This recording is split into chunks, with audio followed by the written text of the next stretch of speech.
Dzina la Tate ndi la Mwana ndi la Mzimu. Amen. Ndikulandireni abale ndi alongo pano pa Tiyankhuleni Ambuye. Lero ndi pa 8 Oktoba chaka cha 2022.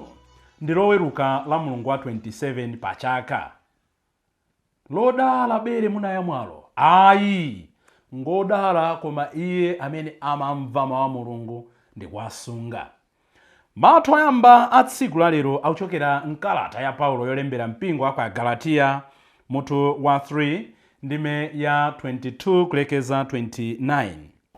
Amene akutiwerengera mawu oyamba ndi a novice Bertha Gent, a Our Lady of Amersfoort, Stella Maris Chimwemwe Formation House, mu Archdiocese ya Blantyre.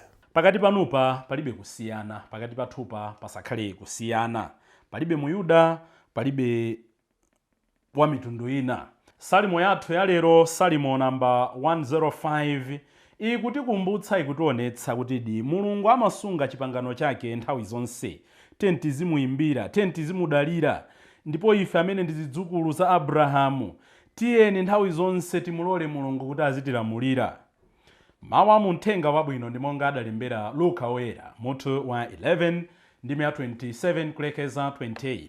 Ndipo amene akutiwerengera Uthenga Wabwino komanso kutigawira mawu ndi Father Francis Damaseke kuchokera ku Episcopal Conference of Malawi, ACM. Tiyeni abale ndi alongo tisinkhesinkhe limodzi. Mawu a m'buku loyera. Mawu oyamba. Mawu a mkalata ya Paulo oyera kwa Galatiya. Agalatiya mutu 3 ndime ya 22 kulekeza 29.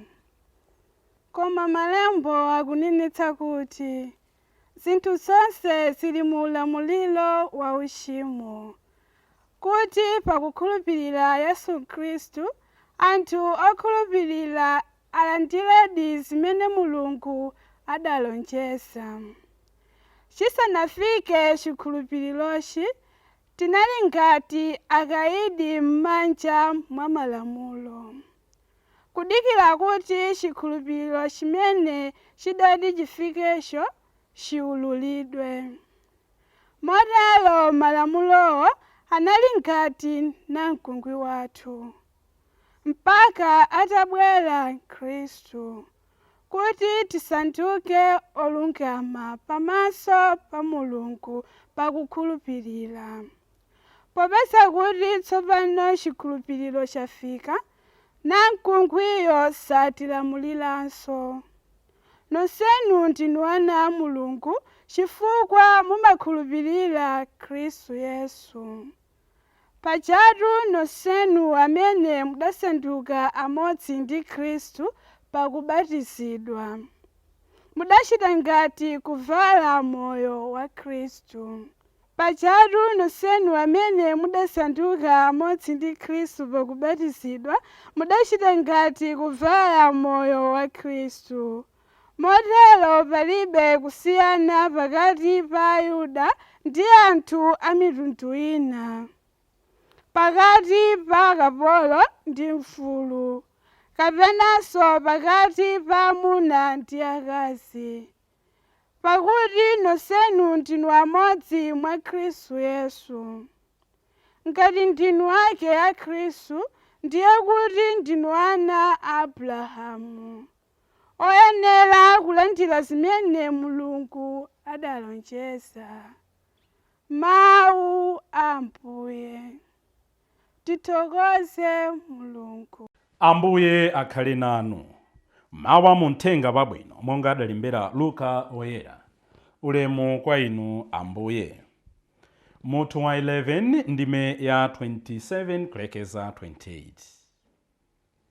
Pa nthawi imene Yesu ankayankhula zimenezi, mayi wina pakati pa anthu ambiri aja adakweza mawu namuwuza kuti, ngodala amayi amene adakubalani nkukuyamwitsani. Koma Yesu adati, ayi, odala ndi anthu amene amamva mawu a Mulungu namagwiritsa ntchito. Mthenga wa Ambuye. Ulemu kwa inu Ambuye Yesu Kristu.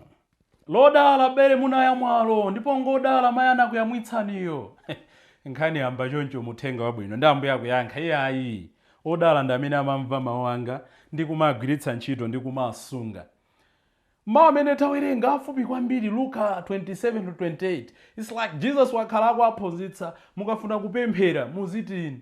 Atate athu taona zimene zija lachitatu lija ndipo lachinayi tinaonanso kuti ayi pamene mukupemphera wonjezerani khama musatope, keep the bread fresh. So muzonse zimene Ambuye Yesu akuyankhula anthu zikuagwira mtima atengeka nazo. Mayi wina sakanatha kupirira yayi koma anafula mchigulugulu. Koma mukunenazo ndi zabwino. Interjection amid a serious business. Ndi zimene afuna ationetse nthawi zina mmoyomo timakhala titagundika tikupanga zofunikira umadzangoona kuti wina wabweretsa zinthu zina zimene sizikugwirizana ndi zimene zikuchitika. Tisamataye focus, tiyankhe moyenerera koma ulendo uzipitiriza. Mukumbukire kuti tisanafike nkhani yakuphunzitsa kupemphera Ambuye Yesu anali akukamba zonena kuti ngodala amene amamva mawu anga ndi kuagwiritsa ntchito. Ngodala munthu amene amamva nkuagwiritsa ntchito.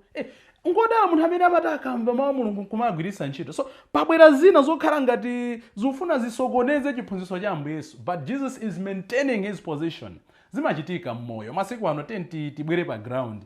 Masiku ano muli pa WhatsApp mukambirana za uthenga wa Mulungu. Koma bambolero analalika ndipo mawu aja ndigwira mtima. Ine ndiyesetsa kukhala opatsa, ndiyesetsa kukhala okhululuka. Muli mkatikati kagulu la mphakati, kagulu la parishi, kagulu lanji wina madzangoponya nkhani ina ya mpira. Man U versus Man City.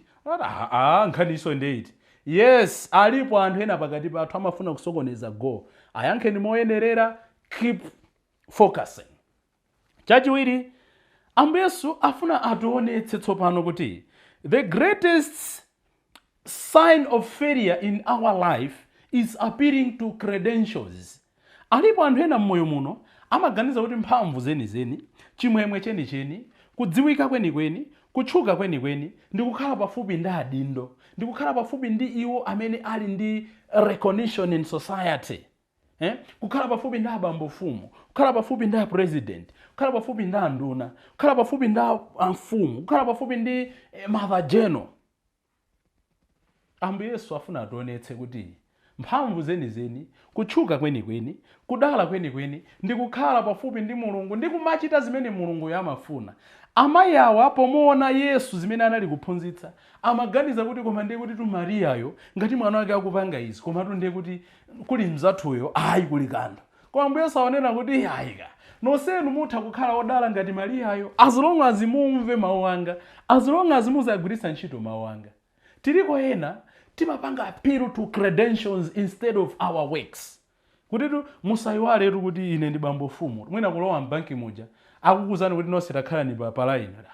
Mwayiwala kuti ine ndi bambofumu. What for? Mwayiwala kuti ife nda mfumu. Mwayiwala kuti ife nda atonse kodi. Zimachitika panseupa.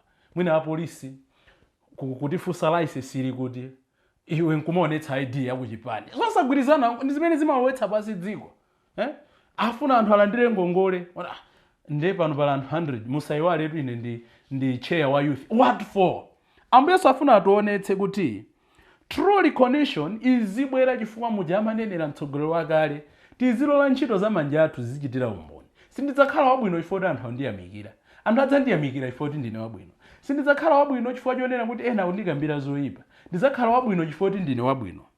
True recognition izibwera chifukwa cha ntchito zathu zabwino. Nchifukwa chake Paulo woyera m'mawu oyamba amene tawerenga Agalatia 3:22-29 akunena kuti pakati pathupa poti watiletsa kugwiritsitsa za miyambo kuti popeza kuti tufuna tikhala Khristu tizipanganso za Chiyuda, komanso watiletsa kuti tinzimva ziphunzitso zopotoka, komanso watiletsa kuti palibe ofunikira kuposa mnzake pamaso pa Mulungu. Lero akutikumbutsa tsono kuti pakati pathupa palibe kuti uyu ndi Muyuda, uyu ndi wa mitundu ina.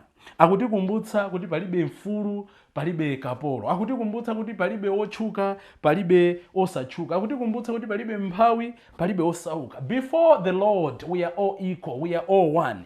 ndife anthu amene timadzipangira malire ndi mipanda yathu. The question is, ngati ndife ana a Mulungu, ndimaonetsa bwanji ndikamaukhala moyo uno? How do I show that I'm a child of God? Paulo watiuza kuti tonsefe ndife ana a Mulungu. I'm no longer a slave, I am a child of God. Mwayikumbukira nyimbo imene tinayambira tiyankhule na mbuyomo, ndife ana a Mulungu. Sindifenso ana akapolo, sindifenso ana amantha, sindifenso ana odzitayirira. We are children, we are sons, we are daughters of God. So the question is, how do I show ndikafika nkhani ya ndale that I'm a child of God? Ndikafika nkhani yosamala za chilengedwe, ndimaonetsa bwanji kuti ndine mwana wa Mulungu? Ndikafika nkhani ya uzimu, ndikafika nkhani ya chikhalidwe, ndikafika nkhani ineyo ngati munthu pa ine ndekha, ndimaonetsa bwanji kuti ndine mwana wa Mulungu? Pakati pathupa palibe Mgiriki, palibe Muyuda, palibe Mchewa, palibe Muyawo, tonse ndife Amalawi, tonse ndife ana a Mulungu. Palibe Mkhristu, palibe Msilamu, palibe Mkatolika, palibe wa Pentekosto. Izo ndi zimene tidapakana pasi pano. Yet tikaona mmene tikukhalira moyo uno, we contradict maonena kuti ndife ana a Mulungu. Ena amadziona kuti we are Catholics, ena Pentecostals, ena Seventh Day, ena amboni za Yehova, ena ife ndife atonse, ena ife ndife timu A, timu B. Kukhala kotero sikulakwitsayi, poti Paulo adatuza kale kuti inde pakati panupa pakhale kusiyana, komano nkusiyana kwathuko mukhale mgwirizano. Simandimvetsa chisoni makamaka ife achipembedzo. Nzathu atisiya, mpingo wathu akatolika umatiphunzitsa kuti pamaliro timapitirapo zinthu zitatu. Choyamba, timakapempherera otisiyayo, kupempha chifundo cha Mulungu, kukuti tikugogoda, tikufunafuna kuti m'bale wathuyu umulandire mu ufumu wanu. Ngati anali ndi zina zolepheretsa, mukhululukire. Komanso timakhala tikunyadira mphatso imene Mulungu adatipatsa. Chachiwiri, timapita pamaliro kuti tikathunzitse amene akulira. So uyuyu nkutheka kuti pakati pathu samakhala bwino, koma anali ndi abale ake amene anali kumtima kwake, atonthole mwa Ambuye. Chachitatu, timakakumbutsana kuti tonsefe ulendo tidzapita. Koma chimene ndikunenera zinzonera kuti zimandiwawa kuti m'malo mopitira zinthu zimene zimaliro siyana ife amene timadzitchula kuti akatolika, ka CCP, ka Seventh Day, ka mipingo yanji, kuyamba kumanyozana. Timanyozana mwa indirect, mwaona yo sadziwa kupemphera, kupemphera koma tsiku ili, koma Baibulo koma, koma kupemphera kweni koma. Nzopanda ntchito pakati pa Mulungu palibe kuti awa nda mpingo wanji ayi. Koma of course tisayiwale kuti njira imene yokudutsa imatha kukutayitsa zinthu zina. Pali njira ina yabwino ndiyo ukatolikako. Koma sikuti mukati mumapemphera kwina pali vuto ayi. Gwiritsitsani choona ndiwo muzichita zimene Mulungu amafuna. We must strive for collaborative ministry ngati ndife ana a Mulungu, kugwirira ntchito limodzi. Tisayiwale zija adapanga Yohane kumuletsa wina, iwe ukulalika bwanji m'dzina la Ambuye? Anakuuza ndani? Sumenda ndife, takhala chete. Ambuye adawuza kuti yayika usatsutsana nafe, ali mbali yathu. Tilipo anthu amene tafika poma dzitukumula ngakhale nkumanda komwe, kuyiwala kuti ndife ana a Mulungu. Alipo anthu muyende kuli lumanda, usatenge manda ako athu kuti timatho ukhazikitsamonso dambwe ndi zina zotero liunde ayi. Anthu kuli manda kunja kuno kuti adagulaso mapuloti. Tsono mtawuni muno mugula mapuloti mwa corruption. Mupireso kumanda mukapezanso kuti malo oti basi zagwa zatha. Asakuda malo osewa ndi abanja lauji. Kudziko mudzikonde. Ndi paifa pomwe mudzikonde abale ayi. Palibe Mgiriki, palibe Muyuda, tonse ndife ana a Mulungu. Kumanyada kundale. Sikodi sitikufuna kuphunzira Mulungu atiyankhule motani. Tidzichepetse. Tikukamba izi ngati zocheza, koma mukaona kuti ngakhale mu mpingo wathu kumene kumachitirana mpikisano, chipande chathu cha nsembe ndi cha pamwamba, osati chipande chaja chotsika. Zopanda ntchito.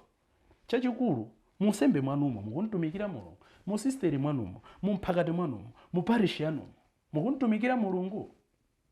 Ngati ndife ana a Mulungu zimandikhudza, ife akatolika, ife maparish. Aliko maparish ena oti akamapanga budget ija, you see people mungoyerekeza mwina 20 million, 90 million. Yet kuli anthu ena ake osatiso ku parish, kwa outstation amati ndi ana a Mulungu. ndakulira ku outstation mukapeza kuti nthawi ya mvula ija ena amathyola masamba anthochi, mvula ikugwa aphimbira, ena atenga matumba afetereza. Ndeka chaka chino tipanga bwanji poti fetereza yakuoneka avuta. Mkati mwa fetereza mja mmakhala kapepala, akatenga kapepala kamene kaja aphimbira, mvula ikuwaza chifukwa kuti pamwamba palibe denga lake ndi la udzu komanso madzi akulowa. Ndi nthawi imene ija wansembe kupempheretsa anthu abwera kuti adzayanjane ndi mulungu wawo, nkumapemphera kuti Atate athu muli mmwamba. Kungochitikanso kuti pali chinanso akupemphera chimodzimodzi. Abale pamenepo pali chilungamo nkumati ndife ana a Mulungu. Why not? Sitingapangire wina aliyense, koma if I start initiating the change will take place. Why not if amene miphakati yathu ili nkuthekera tinene kuti chaka chino tithandiza ma-outstation atatu. Sitingathandize china chilichonse. Tagulirako malata 20, akufuna malata 30, tagulirako 20. Mwayamba kwakankha kuti akamapemphera kuti Atate athu muli mmwamba, azimva kukoma kuti tikupemphera pabwino chifukwa cha abale athu amene tonse ndife ana a Mulungu. Palibe kusiyana, koma tione pakati pathupa ife ansembe kumene pamachioneka gapu kuti aonde chichewa cha chinyamata amati aonde zawo zidayera, pamene wina is completely struggling. Where is our oneness? So tikunena kuti ndife ana a Mulungu koma kwina akumaona kuti tikuzunzana. Ayi, icho si chipembedzo ndi manyado chabe. Tikunena kuti ndife ana a Mulungu koma kutamba chitambireni. Ayi, icho si chipembedzo ndi manyado chabe. Tikunena kuti ndife ana a Mulungu koma tikanachitira anzathu mijedu, nchichewa chakamati tikanadya anzathu mijedu, sitikupembedza ndi manyado chabe. Tikunena kuti ndife ana a Mulungu koma tusokoneza unsembe wa ena, tusokoneza mabanja a ena, manyado chabe. Tikunena kuti ndife ana a Mulungu, we are children of God, yet tikuberabe osauka. Amose watiphunzitsa mwezi wonse wa September. Tikuyika masikelo abodza, tikuphwanya zitini zoyesera miyeso ndi bodza chabe. Tikunena kuti ndife ana a Mulungu koma chiperekere ndi 20 kwacha monga panali poyamba ndi tsopano ndi masiku onse. Kenaka nkumayimba kuti monga machitira malitiri ya ku Uganda. Do you think kuti by giving 20 kwacha you are giving like the martyrs of Uganda? Tidzimvere chisoni tisiye nyimbo zimenezi. Tikunena kuti ndife ana a Mulungu koma tikukana sakramenti la kulapa, koma tikukonda chinzere chonchi kokalandira. Mumva chisoni wansembe ukapita ku outstation kwina, you have to give communion to 600 800 people weka nkono mpaka kuwawa kuyamba polandiritsa paja thupi la Khristu, kenako nkumabweza thupi la Khristu nkufika kwina bambo aja kumangote, koma bambo anafika nthawi yabwino kungolapa munthu mmodzi. Koma kuti ndi ana a Mulungu tinene kuti tonse tidayira kale? Ayi, ana a Mulungu amazindikira zofoka zawo. Tikunena kuti ndife ana a Mulungu koma tikungotaya zinyalala paliponse, tikutaya madaipa paliponse, tikudula mitengo osadzala ina. Amos watiuza mwezi wa September, ngati tikuchita zimene Mulungu sakuyembekeza kwa ana ake, dzombe likutidikira lidzadya, anatero bambo Zulu, osasiyapo kena kalikonse mmoyo mwathu. Tisamadabwe. Chuma tili nacho, magalimoto tili nawo, nyumba tili nazo, koma tusowa mtendere. Sitinaonetse kuti ndife ana a Mulungu kwa iwo amene ali less privileged. Tisamadabwe ntchito tili nayo, koma tagwira ntchitoyo zaka 20, palibe cha nzeru chimene tingaloze. Tikulephera kukhala ngati ana a Mulungu. Tisamadabwe business ikuyenda, koma palibe cha nzeru chimene tikuchita. Talephera kukhala ngati ana a Mulungu. Tisamadabwe pamene zinthu zikukhala ngati zikutiyendera koma tilibe mtendere wa mu mtima. Talephera kukhala ana a Mulungu. Tapemphe tsiku la lero Ambuye azitikumbutsa every day kuti palibe Muyuda, palibe wa mitundu ina, palibe Greek, ndife ana a Mulungu. Ndipo zimenezo tizionetse pamene tikukhala moyo uno. Dzina la Atate ndi la Mwana ndi la Mzimu Woyera. Amen.